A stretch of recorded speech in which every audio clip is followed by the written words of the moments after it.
Hiilidioksidi- ja metaanipitoisuuksien seuranta on tärkeää, koska ne ovat ilmakehän kaasuja, jotka voimistavat kasvihuoneilmiötä. Ja mitä enemmän näitä kaasuja on, sitä lämpimämpää meillä täällä on. Näitä pitoisuuksiahan mitataan eri puolilla maailmaa, mutta meillä täällä Ilmatieteen laitoksella me on pitkäaikainen mittausasema, joka sijaitsee Lapissa Pallas-Yllästunturin kansallispuistossa Sammaltunturin laella. Ja siellä mitataan monipuolisesti ilmakehän koostumusta. Hiilidioksidi- ja metaanipitoisuudet, joita siellä mitataan, niin kuuluu tällaiseen kansainväliseen mittausverkostoon, ja nämä mittaukset kalibroidaan käyttäen tällaisia kansainvälisiä standardeja, jotta nämä tulokset olisivat vertailukelpoisia. Ja tämä on hyvin tärkeää mallintajille, jotka käyttää näitä tuloksia siihen, että ne arvioivat hiilidioksidin ja metaanin lähde- ja nielualueiden sijaintia. Tässä kuvassa on Sammaltunturilla mitattuja hiilidioksidipitoisuuksia aina vuodesta 1996 tähän vuoteen asti.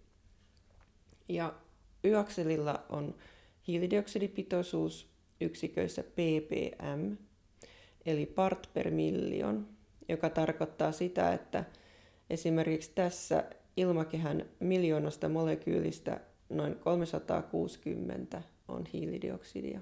Kuvasta näkyy, kuinka hiilidioksidipitoisuus on korkealla talvella ja laskee kasvukauden aikana, kun kasvit sitoo hiilidioksidia ilmasta.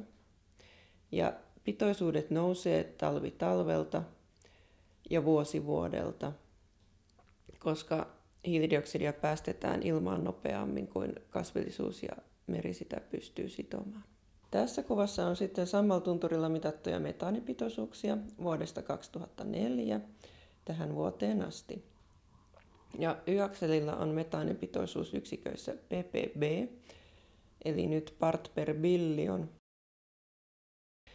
Ja metaania on ilmakehässä vähemmän kuin hiilidioksidia, mutta toisaalta se on tehokkaampi kasvihuonekaasu. Ja aivan viime vuosina myös metaanipitoisuudet ovat olleet nousussa. Metaanin vuosisykli Pallaksella ei ole yhtä selkeä kuin hiilidioksidin.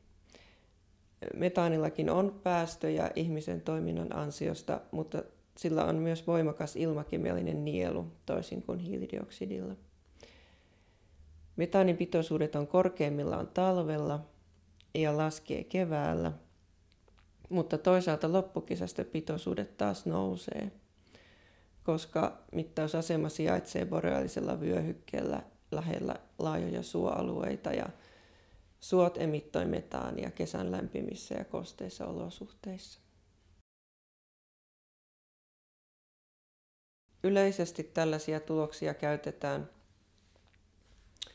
sekä kansainvälisesti että kotimaassa ympäristöön liittyvässä päätöksenteossa ja sitten toisekseen kasvihuonekaasujen emissioiden rajoittamisen suunnittelussa.